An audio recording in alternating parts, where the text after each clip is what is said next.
what would you say to those who are just kind of overly critiquing the film at this point? You've worked so hard on it. All right. Congrats, Rachel. Well, Rachel was desperate to play Eva Perón. You know, it was her idea, and we saw an audition tape, and she was absolutely sensational. You know, she worked with our musical supervisor in New York on the material. Her versions of the songs were terrific.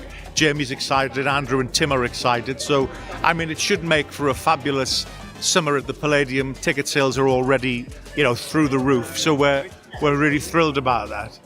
It starts with 15 heart-stopping seconds, a dim stage washed in cobalt light, a lone figure beneath the Palladium's chandelier, and a voice pouring out the first trembling bars of Don't Cry for Me, Argentina.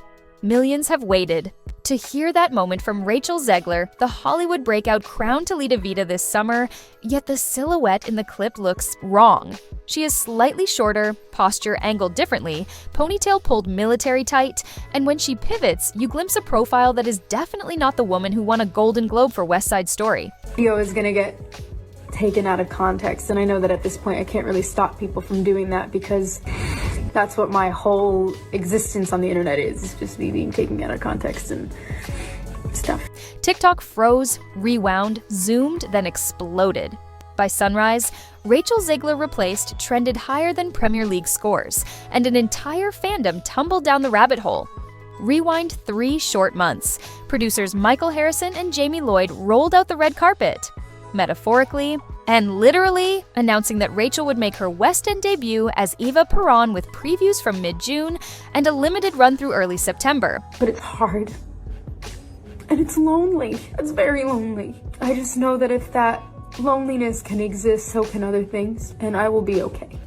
Press releases promised an evolutionary staging, fans crashed the ticket portal, and industry blogs hailed it the hottest seat of 2025. For Rachel, it read like a comeback arc. The live-action Snow White PR train had gone off track. Every soundbite about outdated tales turned into a meme. Commentators accused her of disrespecting a classic, and the film's dwarfs-without-dwarfs controversy metastasized. Post-taking on Eva, another Latina icon, this time on sacred West End turf, looked like the perfect reset. Behind those velvet curtains, though, whispers took root. But it's also really important to me that I share with you not only the really good, exciting moments, but also like the little blips where I just don't feel great. I think that's really important that you see me as a human being because I think a lot of people don't. So, I don't know. I want that disclaimer. According to stagehands messaging under throwaway Reddit handles, rehearsals stiffened almost immediately. Rachel allegedly sparred with director Jamie Lloyd over blocking, vetoed costume sketches, and requested last-minute lyric tweaks. One assistant reportedly called the vibe walking on broken bottles. Then came the day. During a full company run-through,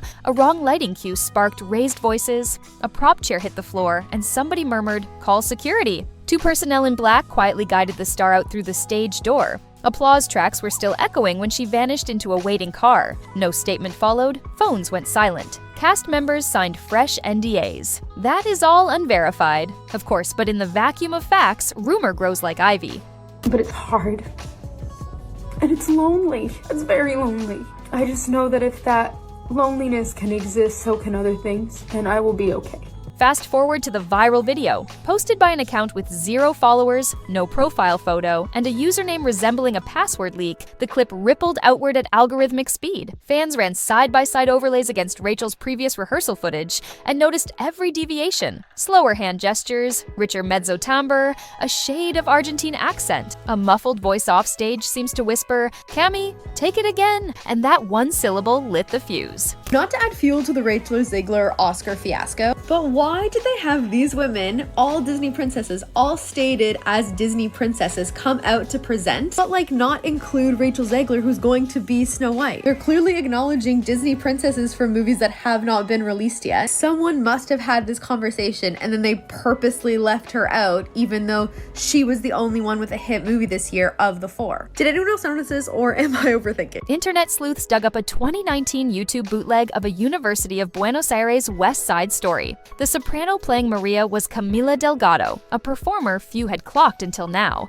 Her tone matched the leaked clip almost note for note. So who on earth is Camila Delgado? Public CVs paint a scrappy rise. Born and raised in Palermo Viejo, started in church choir, scholarships to Teatro Colón's junior program, stint covering, roles in regional Les Miserables tour, then a bold leap to London on a talent visa last autumn. She has no agent listed with United Agents, but her Instagram, buried at first, shows opera workshops in Southwark and a tagged selfie with noted vocal coach Ramon Guzman, who specializes in Latin musical theater technique. None of that screams overnight headline, unless, of course, a giant production suddenly needs a lead who can sing Eva's punishing score 8 shows a week and arrive without contractual baggage. So hopefully this flops so hard that they finally learn their lesson. Will they, James? Well, Andrew, woke is a poison apple and Disney have had a big bite of it.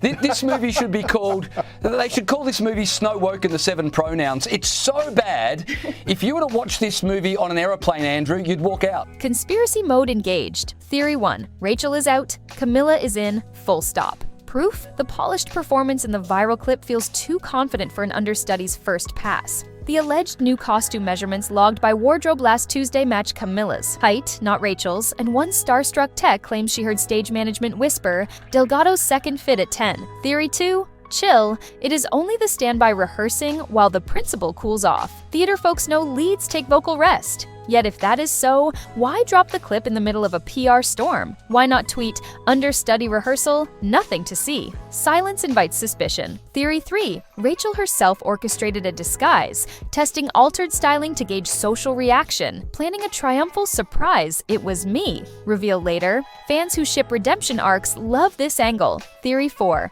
It is all about money. Insiders on theater Twitter claim Rachel's team attempted to renegotiate creative control over choreography and marketing imagery mid-contract, scaring investors. Rachel, you got time to sign some autographs for us, Rachel? Rachel, please. Rachel, got time to sign some, Rachel? Maybe on the way out?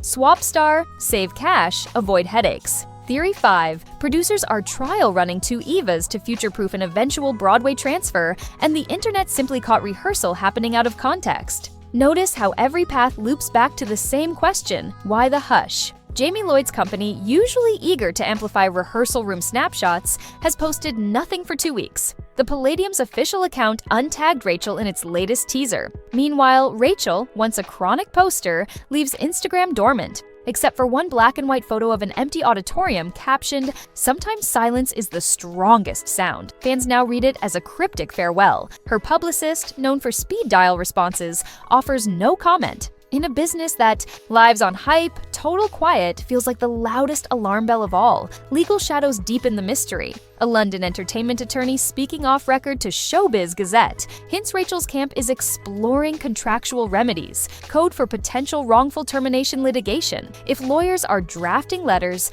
both sides will button silenzio, lips until papers are filed. That keep it silent stance explains the vanishing social posts, the absent press releases, and the sudden clampdown on backstage leaks. Everyone knows anything said now could appear in a witness bundle later. It is the real beginning of my life as a young lady of America. Of America. While the internet refreshes its feeds, Camilla, or whoever the woman is, apparently keeps working. Stage door regulars swear they saw a petite brunette in a gray beanie slip inside at 7:15 yesterday, escorted by company management instead of standard security. Wardrobe racks labeled EVA2 surfaced briefly on a dresser's Instagram story before disappearing. A first preview countdown clock on the Palladium website still ticks toward Friday the 14th of June, but fans screenshot every change. To the cast list hoping for the moment Rachel's name disappears. Midway call to action time. If you were holding a non-refundable ticket banking on Rachel's powerhouse vocals, would you brave the gamble or resell while prices are still hot? Drop your take below. We read everything and might feature the sharpest opinions in our next breakdown. Back in the rumor trenches, YouTube channels churn out minute-by-minute updates, each more dramatic than the last. One alleges Rachel was dropped for refusing to tone down political opinions. Another claims she walked after salary disputes, and a third insists Disney pulled strings to rescue her Snow White redemption. None provide paperwork, all rake views. Yet hidden in that noise is one indisputable fact: a clip exists. The face is not Rachel's, and the production has not denied a thing. Let us glance at precedents. Big West End revivals have swapped leads mid-rehearsal before. Health issues, visa troubles, creative disagreements. It happens. When Sheridan Smith took a leave of absence from Funny Girl, producers issued a one-paragraph press note within 24 hours, naming the alternate and reassuring ticket holders. Here, radio silence stretches into its third week. Such quiet can torpedo trust faster than any meltdown video, because theater relies on the pact between stage and auditorium. You tell us who we are coming to see, we cross Piccadilly Circus and pay our pounds. Yet crisis can birth surprise stars. Suppose Camila Delgado is officially unveiled on press night. Audiences love underdog stories. Critics could anoint a fresh sensation, selling the switch as bold vision rather than damage.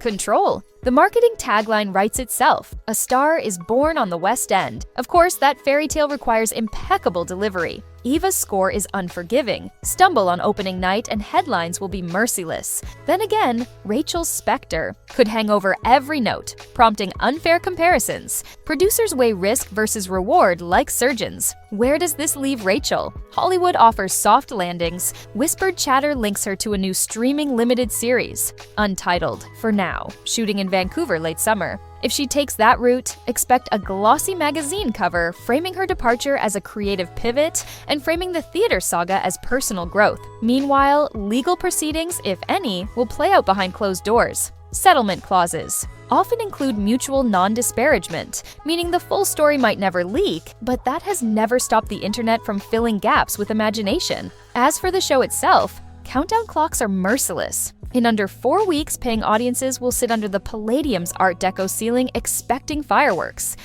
Will Rachel stride through haze and strike Eva's famous balcony pose, silencing doubters with a single belt? Will Camilla shock the house and earn a standing ovation from stunned first-nighters? Or will producers scramble for a third option, delaying previews due to technical reasons, while lawyers thrash out final signatures? Whatever happens, the opening bars of A New Argentina might carry more backstage drama than Eva's political coup ever did. Final beats? Check your calendars for 14 June previews. Watch Twitter for blurry stage door photos, and keep an eye on the official cast list. Any overnight tweak will confirm suspicions. If you crave real-time scoops, hit subscribe and tap the bell, because the moment this casting mystery breaks wide open, we will be live with the receipts.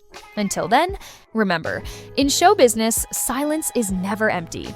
It is merely the pause before thunder.